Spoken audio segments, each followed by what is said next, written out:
Greetings and welcome. My name is Tendai Chimcheka. I am a senior lecturer in the Department of Business Management. I'm sure you guys have had an opportunity to attend workshops or to listen to presentations which were done by other colleagues in the department. I know there was a presentation focusing on developing research proposals. There was also a presentation on writing up the literature review chapter. There was also a presentation on writing up the research methodology chapter for qualitative research. So today I have prepared for you a presentation on research methodology chapter where I am focusing on quantitative research.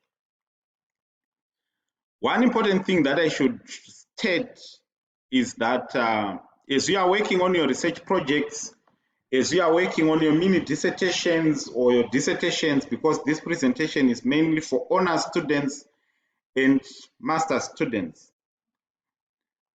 As you are working in your own research projects, you have your own supervisors and they guide you, they provide advice to you on how you should carry out your projects.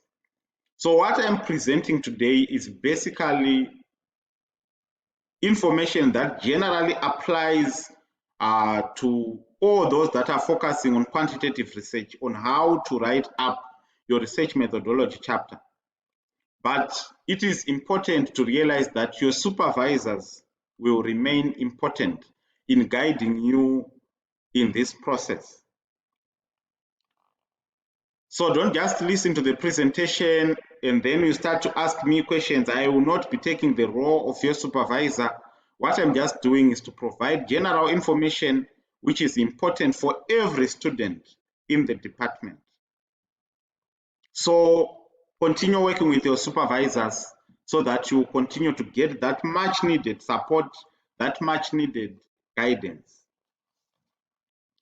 Most of your supervisors, I have worked with them, and some of them have been my supervisors also. So it is a wonderful opportunity, actually, for most of you, because I know you have wonderful supervisors. You have great supervisors. If you are being supervised by any of the colleagues in the Department of Business Management, generally you have a very good supervisor. You have a very good supervisor. So today I'm mainly focusing on the research methodology chapter. What is it that should be in the research methodology chapter? What are the aspects that you ought to cover in the research methodology chapter, especially if you are focusing or if you are following the quantitative research approach? So this is generally the presentation outline. There's an introduction, which I believe I have already done. Then we will also discuss the research methodology chapter just to remind each other, for those that may have escaped the final year of their undergraduate studies without properly grasping the concepts of research. Because we also have a research module at final year, but I know some may just have had read to pass it. But now that information is becoming important in this year. So you need to have general understanding on what is research methodology, so that you know what to include in the research methodology chapter for your mini dissertation or for your dissertation. Then the greater part of this presentation will focus on what actually goes in that particular chapter, what actually goes in the research methodology chapter for quantitative research. So coming back to research methodology, what is research methodology?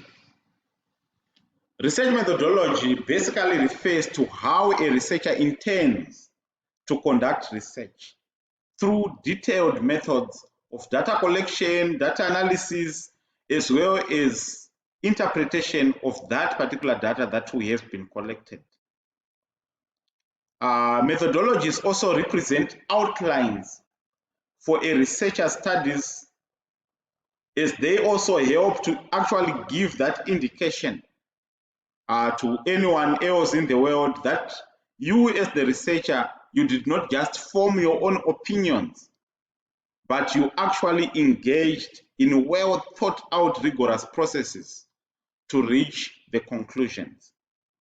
So this particular chapter is very important.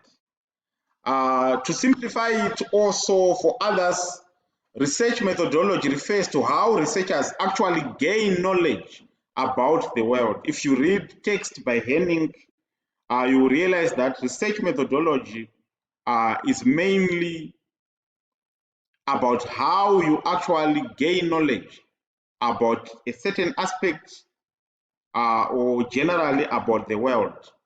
It focuses on the process. It focuses on the process of research and the decisions that you as the researcher will make. And the decisions that you as the researcher will make or you take in order to execute your research project.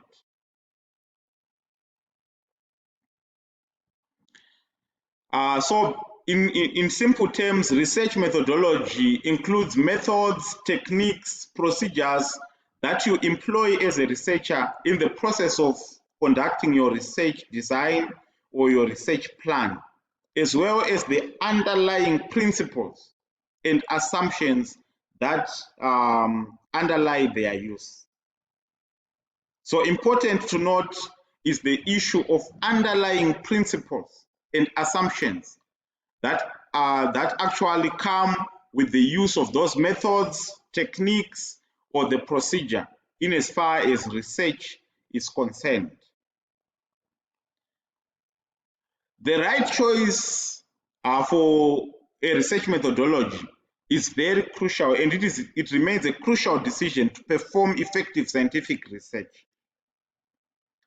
And it is mainly based on linking research objectives to the characteristics of the available research methodologies.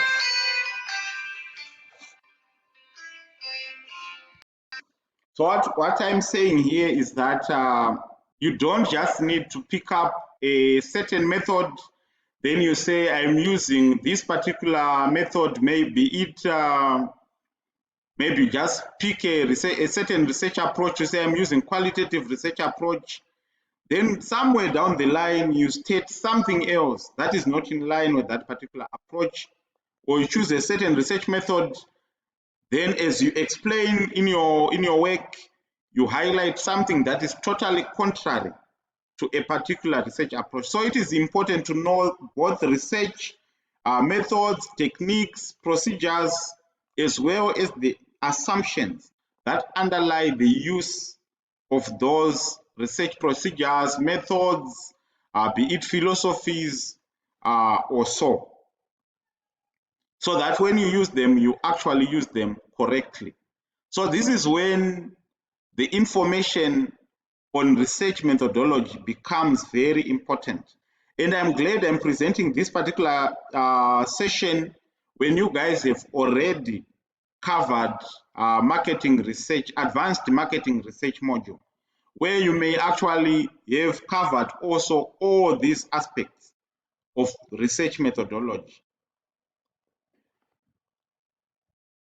Okay, so we move on to what actually goes in the research methodology chapter for quantitative research.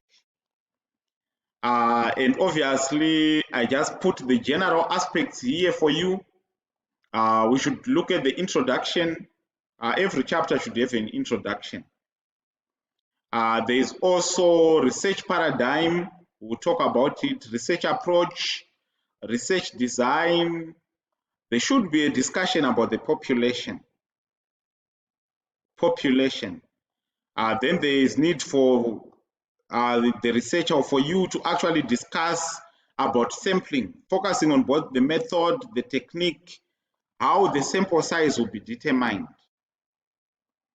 Then also the sources of data be it primary data, be it secondary data, where will it be obtained from? How will it be gathered? There will be need to discuss that. Then there is also need for a discussion on data collection method. Then the data collection instrument, a discussion on the reliability and validity of the research instrument that is going to be used. Obviously, data will be analyzed, so we will also need to see discussions about data analysis. If you're using descriptive statistics, if you're using inferential statistics or both, what will be used there and for what purpose, and the hypothesis testing also, how will your hypothesis be tested? Remember, this is quantitative research, so the general assumption is that your studies will have a hypothesis. Obviously, there's need to also discuss ethical considerations and also provide a chapter summary.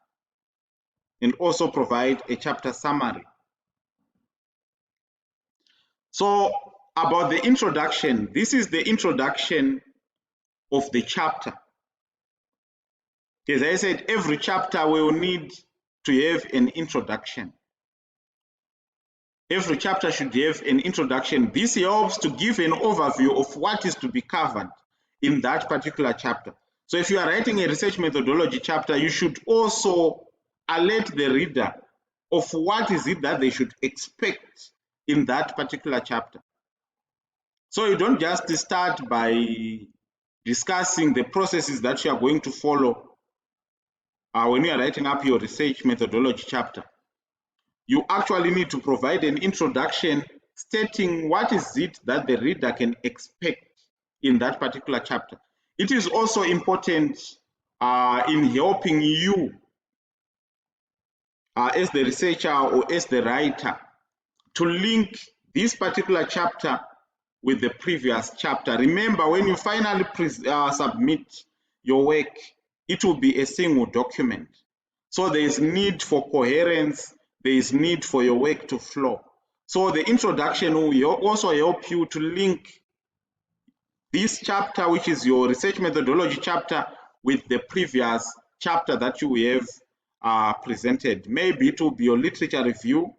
So there should be that flow from literature review to the research methodology, so that the reader will not be confused or will not be lost. So this is not really an introduction to the study, which is in most cases your chapter 1. But this will be the introduction of that particular chapter, introduction of the research methodology chapter. So basically you tell us what are you going to cover, what should we expect, and yes. Then we move on to another aspect which should also be covered in the research methodology chapter, and this is the research paradigm. I know some will be saying, what is this research paradigm? But generally, to know, it is important for everyone to actually know that this is another important aspect that you should discuss in your research methodology chapter, so that your reader will also know the paradigm that you are following. Generally, human behavior studies or management studies, they require you to adopt a research paradigm with the objective of improving your credibility and also generalizability of your studies. A paradigm can actually be defined as just a technical word that is used to describe the ways that we think, or the ways that we think about research and the ways that we actually research. How we think about research and how we actually research. Some relate it to research philosophy, but it is not limited to the research philosophy. It is a model or a framework for observation and understanding that shapes both what people and researchers see and how they see it. What is it that you are able to see? What is it that you actually see and how you are able to see it? It also includes accepted traditions and a set of values or beliefs or values that actually guide research. The paradigms refer to the way that we look at reality and the framework that we use to interpret reality. How we see things and how we interpret them. How we see the world, how we interpret the world. So it can also be defined as the net that contains the researcher's epistemological premise. By epistemological premise or epistemological premises, what you basically talking about is what is it that is counted as knowledge or as evidence, and who determines that it is actually knowledge or evidence. What can be counted as knowledge? What can be counted as evidence? And who says it is evidence? It also contains your own, or it also contains the researcher's ontological premises. And by ontological premises, we are basically speaking about what we think reality looks like and how we view it. What we think the world looks like and how do we view, we view it, how we see it. It also contains your methodological premises. How do you gain knowledge about reality and how do you collect research data?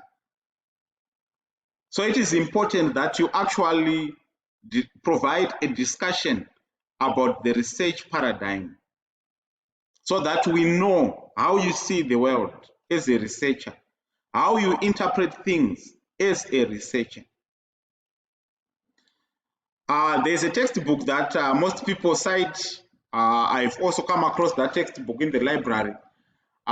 It's by Bryman et al. He wrote in 2016, or it was published in 2016. That textbook describes a paradigm as a term that is used to describe a cluster of assumptions or norms for scientists in a particular discipline. And these assumptions and norms influence what should be studied. What should be studied, how research should be conducted, how the results should be interpreted, and how the problems should be solved. So it also covers the issues of epistemological premises, ontological premises, as well as methodological premises. They are important, paradigms are important as they provide logical frameworks within which theories are then created. It is also important to note the difference in the application of research paradigms in research do not only rely on philosophical assumptions only, but also on the practical consequences of the study and the interpretation of the findings. So in terms of research paradigms, basically when you write it in your research methodology chapter, you ought to show us, or you ought to show your supervisors and your readers that you understand research paradigms. There are basically two main research paradigms, positivism and interpretivism.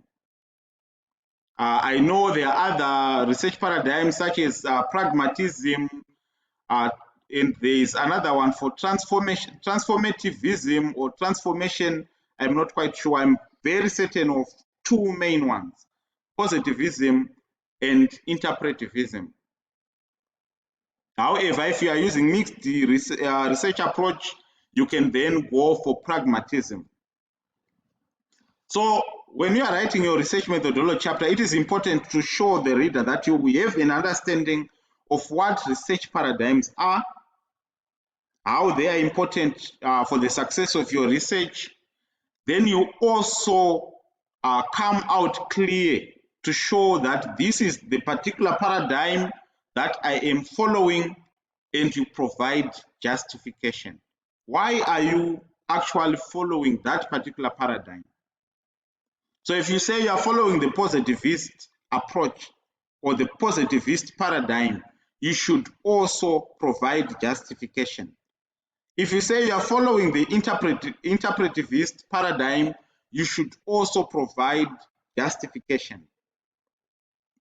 So it's not an issue of just saying, no, let me just throw interpretivism here and then throw positivism there without providing justification. You must also know that whatever paradigm that you choose to follow, that you choose to align your thoughts with, will also influence all other aspects of your research methodology.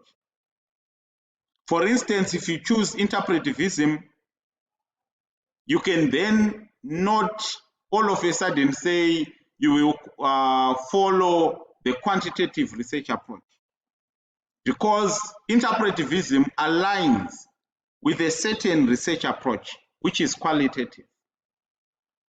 If you choose positivism, you cannot just from nowhere then say, I am now using the qualitative research approach, because positivism itself aligns with the general assumptions of quantitative research. So it's not something that you just have to say, I will use this particular paradigm because you've come across it from a certain textbook. You should really have an understanding of what you will be putting down or what you will be putting on paper when you are writing that particular chapter, or when you are writing that particular section of your research methodology chapter.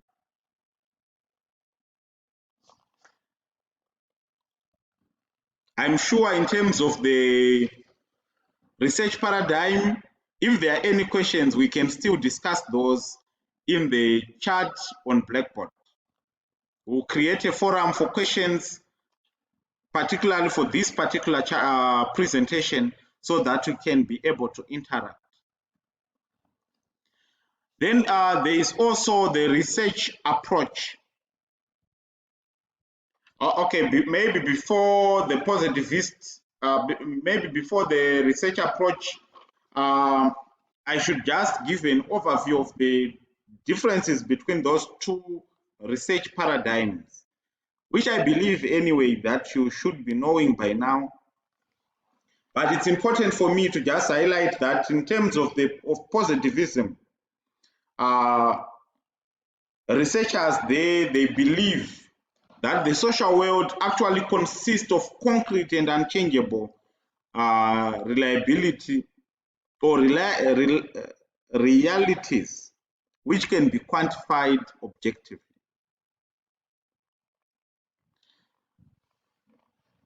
Yet with interpretivism, they actually oppose that belief of reality. In these, they argue that reality is socially constructed.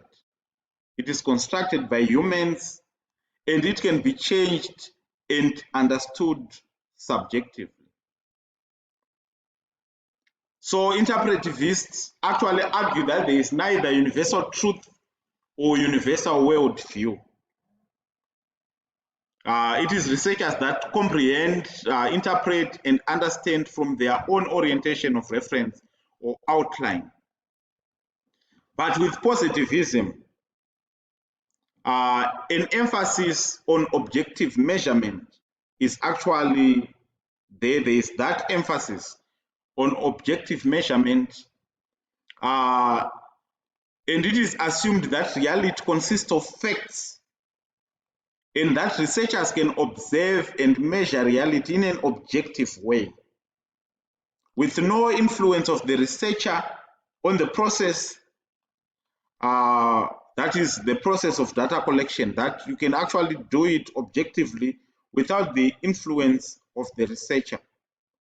So with positivism, emphasis is put on measurement, objectivity, and also reliability or repeatability. That word almost gave me a hard time. So if you understand the differences between interpretivism and positivism, there is no way you can then confuse the two to say, no, I'm using this paradigm, then you choose the wrong approach or the wrong methodology. So you ought to be aware of what paradigm you are aligning with, and also its key assumptions and the methodologies or the methods that would then become relevant with that particular paradigm.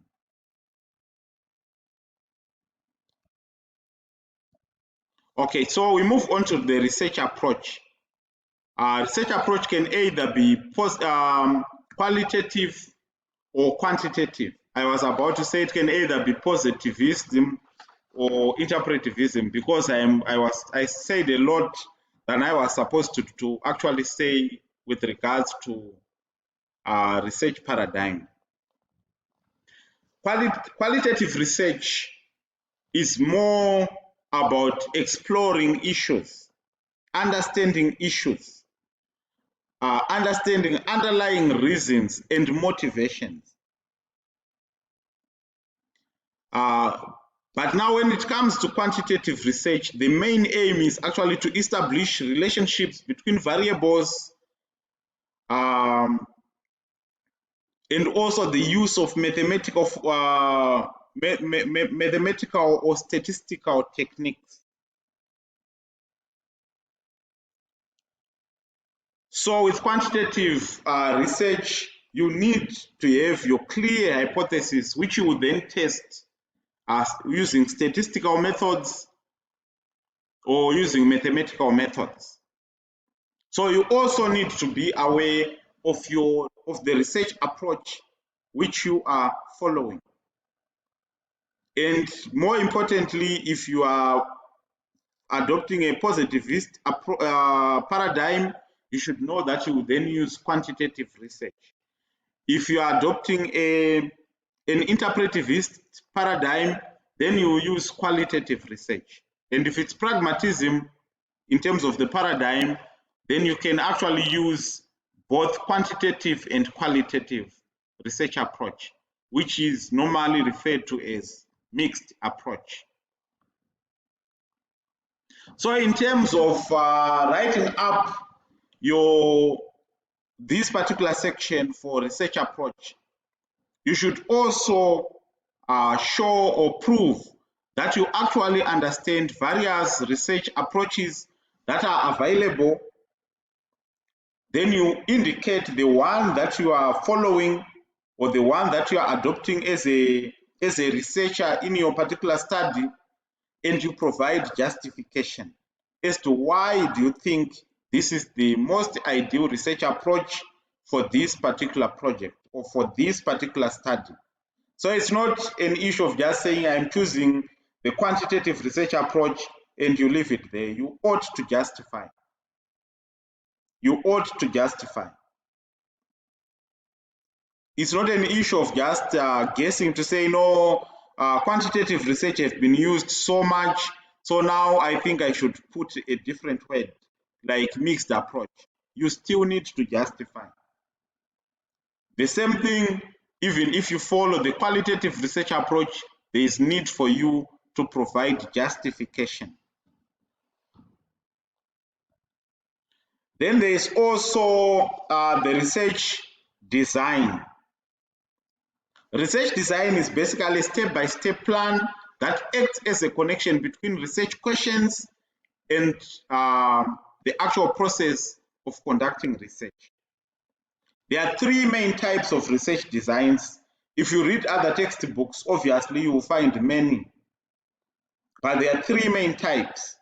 of research designs, namely the exploratory research design, which aligns mainly with qualitative research approach. Then there is the descriptive research design and also causal research design, which align with the quantitative research approach.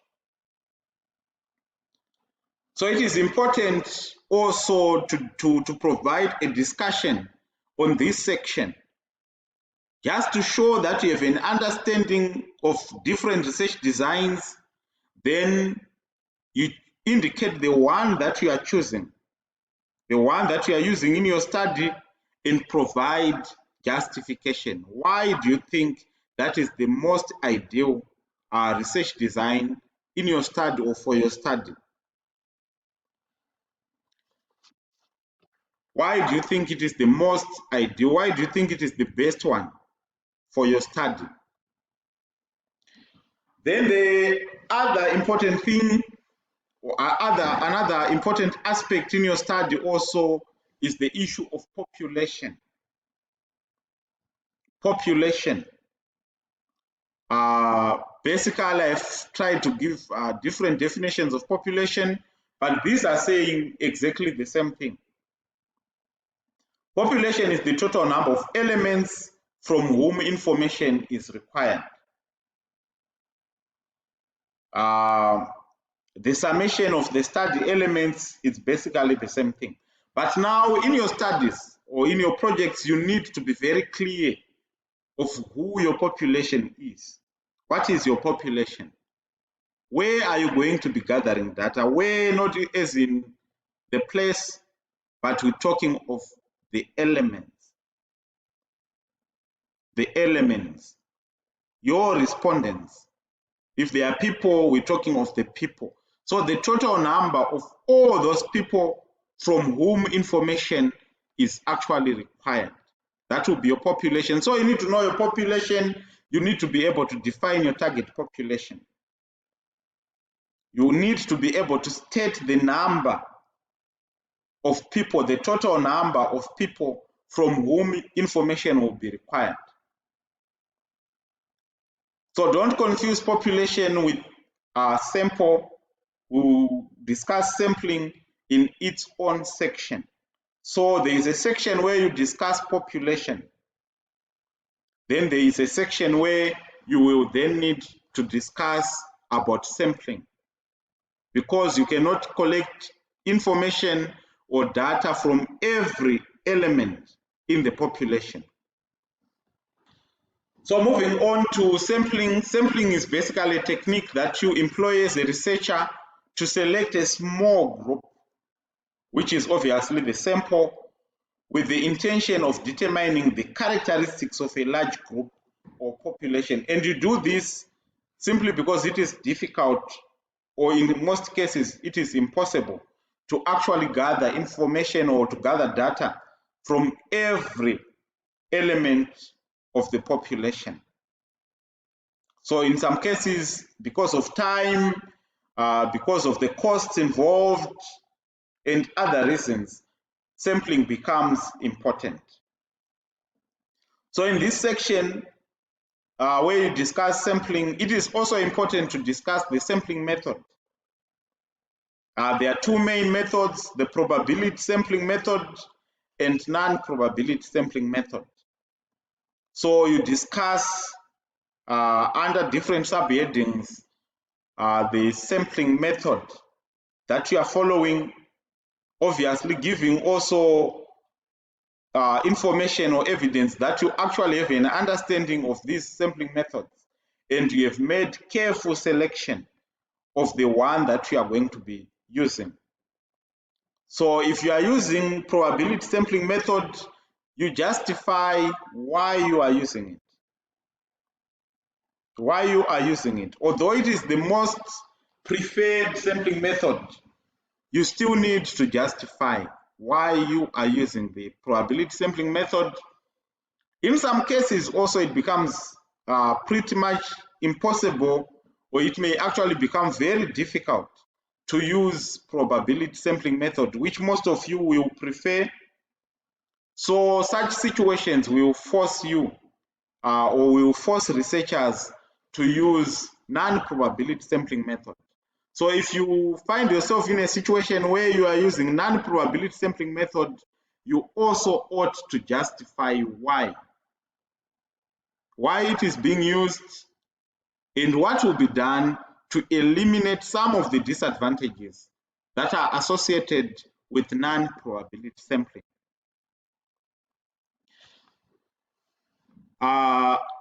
Also important to discuss under sampling is the sampling technique. So this will be determined after choosing probability sampling method or non-probability sampling method. Under those methods, there are various sampling techniques which you can choose, which you can use in selecting the respondents. So there is need also to provide justification as to why you are using that particular sampling technique.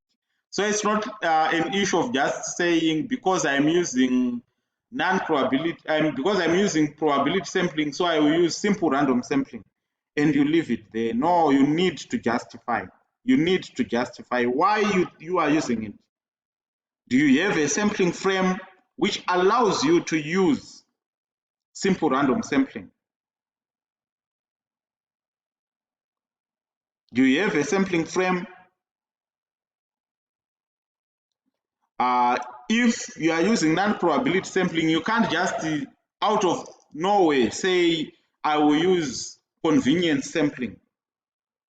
What makes you use convenience sampling? Why are you using it? There is need for you to provide justification. And if there are any disadvantages associated with it, what will you do to minimize the negative effects or to minimize those biases that may be coming as a result of the technique that you are using? All that information will need to be provided. Then also there is you also need to discuss how you actually determine the sample size. Because it's one thing to say, no, I cannot collect data from every element of the population. But there is need to tell us, so you are going to collect from how many? And why are you going to collect from such a number?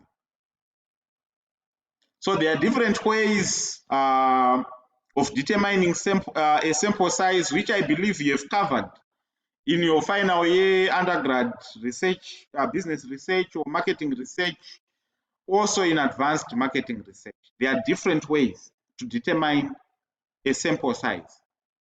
This can be done using mathematical formulas, mathematical tables, statistical tables. There are also sample size calculators that are acceptable for research purposes, which can be used. So you need to tell us, or you need to actually put it in writing in your research methodology chapter to say the sample size will be determined using this particular method and why we should have confidence in that particular method. So justification will still need to be provided. So if you pay attention, you will actually realize that when you are writing your methodology chapter, it's not all about knowing definitions. It's not all about knowing descriptions of these aspects, but it is mainly about understanding them and also being able to justify why you are using that particular method, technique, or procedure, and why it is the ideal one to use in such a situation. Another important aspect also to discuss is actually the sources of data. Some call it data. I prefer to call it data because it reads that way. The sources, where are you going to get it? So there is obviously primary data or primary data and secondary data. So if you are using primary data or primary data, you should also be able to explain to us why you are using it, where will you actually obtain it. The same with secondary data. Why are you using it? Where are you going to obtain it? And how will you use it? So in most of the research projects for quantitative research, especially for your masters and your honors, mini dissertations or dissertations, you will realize that most people will use secondary data and also primary data. So secondary data, maybe it will be coming from journal articles, textbooks, other websites from other reliable organizations, and so forth. But then they will still go to the field to gather their own data. So you need to also explain that process. If you are then going a step further to gather your own primary data, you should also explain the process that you will follow to obtain or to gather that particular data. So if you are using primary data, you then also need to explain to us the data collection method. We already know, your supervisors already know, your readers, in most cases, they already know the various types of data collection methods that are available. Most common ones, it's an experiments, surveys, and observations. So if you are using any of those, you should also provide justification. Why are you using a survey, which is most common? That is the most commonly used for management, in management sciences, particularly in marketing research. So if you are adopting a survey, if you are using a survey in your project, you should also explain how you are going to use it and also why you are using it. And there is a danger here because most people will just go through other dissertations. They will realize that no, most people are writing pretty much the same things under these particular headings. And there will be a temptation to just take what other people wrote. It is important for me to emphasize at this stage that plagiarism is still an offense. It was an offense at undergrad studies, undergrad level. It remains an offense at postgraduate level. So you ought to be very careful there. Do your work as you ought to do it.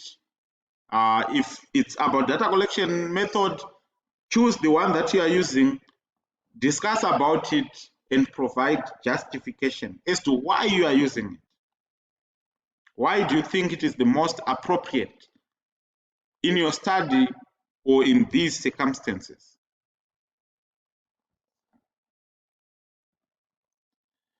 Then also the data collection instrument, it will also need to be discussed. You will need to discuss it. If you are going to the field to gather data, if you gather your own data, you should tell us the instrument that you will use to gather data. You can't just say you go to the field and gather data and you move on to give us the results without letting us as readers know the instrument that will be used to collect that data, because we need to know how reliable it is. Is it valid? Does it actually gather what it is intended to gather? Can we trust it? So for quantitative research, I'm pretty much sure that most of you will use questionnaires. That is for quantitative research. For qualitative research, that has been discussed in the session that you had for qualitative research. In some cases, data may be readily available. If you are using data from other organizations, it may be readily available. So you may not really need to go to the field to collect it.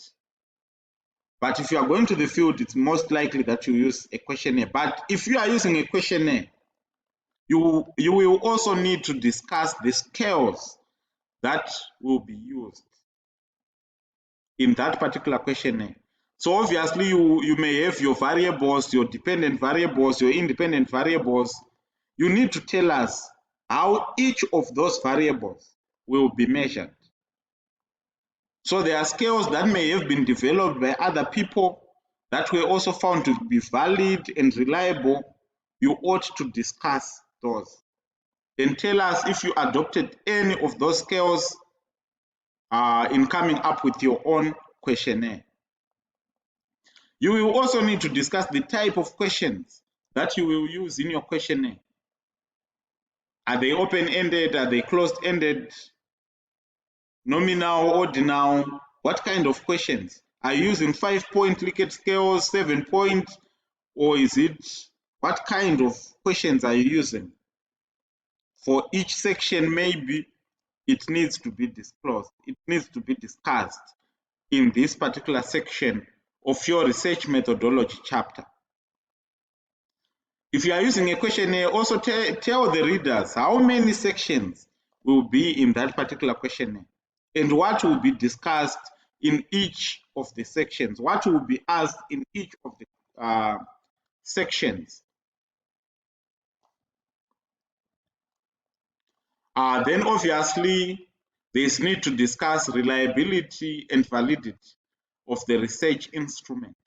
So if you adopted the scales from other researchers, maybe they reported that the scales are valid, they are also reliable, but in this chapter you need to give us that assurance that the scales that you are using, you yourself are sure that they are valid and they are reliable. And you explain also to the readers as to what steps you will take to ensure validity of those of the research instrument. And also what steps will you take to ensure reliability of the research instrument. So validity basically, we're speaking of whether an instrument measures what it is intended to measure, what it was designed to measure. In terms of reliability, we're speaking of whether if we use that scale today to gather data, if we use it again, maybe after some time, can we actually get the same results? To what extent is it reliable? We're speaking of repeatability. That word that was giving me trouble.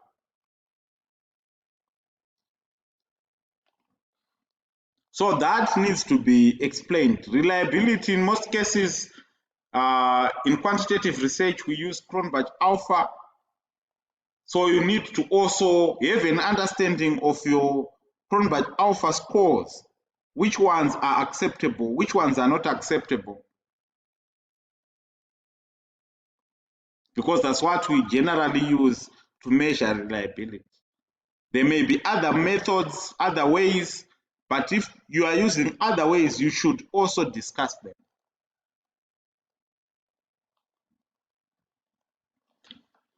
Then another important aspect relates to data analysis. You ought to explain how data will be analyzed. So this is the process that you will follow to analyze data. After it has been collected, what then happens? You can't just collect data. After you have collected it, you come up with the results. Where would they have come from? You need to actually analyze that data, or it needs to be analyzed. So you explain in the research methodology chapter how that data will be analyzed, the process. So in explaining the process, obviously there are steps which you should know by now. If you do not know them, it will be important to revisit your third year business research module or business research textbook so that you can have guidelines on the steps that you should follow for data analysis. But you should also state the software that you will use. If it's SPSS, if it's Starter, you should state it. There are different softwares that will be used for data analysis. So you state it and you state even the version that you will also use. Obviously, if you are using quantitative research, you may end up using descriptive statistics and inferential statistics to analyze your data. So you need to be sure of which tests are you going to be using and what will they be used for. So if it's descriptive statistics, which tests are you going to use for descriptive statistics and what are you going to use them for? That will need to be discussed. If you are using means for descriptive statistics, if you are using standard deviation for descriptive statistics, you need to be able also to tell the readers what are you using those statistics for or those tests for. If you are using inferential statistics or inferential tests, you should also be able to disclose which tests are you going to be using and what will you use them for. I have also included hypothesis testing, which may already have been answered both by descriptive statistics and inferential statistics. But I have put it on its own, just in case you may miss it there on the first two. You should also be in a position to discuss how each of the hypotheses will actually be tested. So in terms of inferential statistics, if you are using chi-square, you should be able to justify why you are using it, and you should also discuss how it is used, for what it is used for. You can't say you are using chi-square to test causation. You can't also use say you are using correlation to test causation. So you ought to be very sure. If you are using simple linear regression, what will it be used for? Multiple regression, what will it be used for? If you are using logistic regression, what will it be used for? I know some will be using structural equations modeling. You also need to explain the process and also provide the equations, especially if you are using regression. It's not an issue of just saying I will use this particular test and you leave it there. There is need for the reader, there is need for a supervisor also to be sure that you really know what you are putting on paper. That you really know what you are putting on paper. Then in this chapter, you are also expected to provide ethical considerations. As we are all aware, ethics are important for the success of any research project. So it is important that you also comply with national and international regulations and ethical requirements. So in the section for ethical considerations, it is important to discuss ethical considerations and how you will ensure that the rights of your respondents are respected. How you will ensure that you conduct this particular project or your project ethically. There are also other ethical principles that you ought to observe as a researcher. You need to be able to discuss those and also explain how you as a researcher will actually abide by those particular principles. Then another important aspect is obviously the chapter summary. Every research chapter should have an introduction. It should also have a summary. And remember, a chapter summary is not the conclusion. It is a summary. So you focus on key aspects that you covered in the chapter. You can also give a highlight of what will be covered in the next chapter in trying to link this particular chapter to the one that comes after it, so that there will be coherence, so that it will be easier also for the reader to flow from one chapter to the other. As I said, remember, this is just a chapter summary, not a conclusion of the research project. So it will be short, just as the introduction. Most important, plagiarism is still an offense.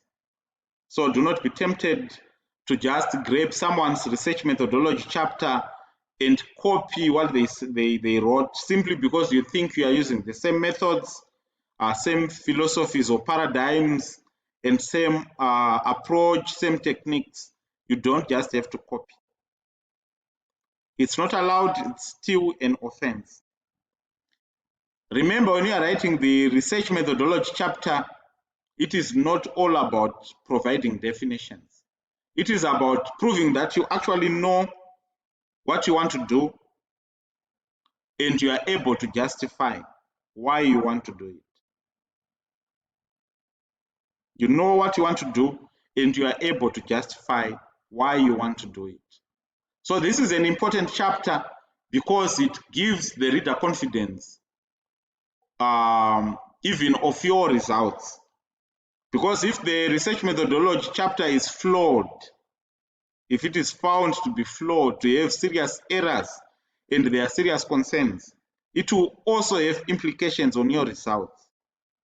And obviously, if your results have a problem, there will be implications also with your conclusions and recommendations. So it is important that you think through this particular chapter, whatever method, whatever approach that you adopt for your particular research project, it is important that it is well thought, so that you will not have challenges with your results, with your conclusion, and even your recommendations. What I can say for now is, if you have questions, we will have a forum to discuss those on Blackboard. All the best in your research projects.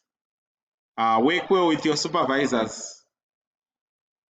All the best for your research projects. If there are questions, let us take them to Blackboard and have thorough discussions there, and have rigorous discussions there. Those that I will be able to answer, I will answer them. Those that I will not be able to answer, I will direct them to your supervisors. Thank you.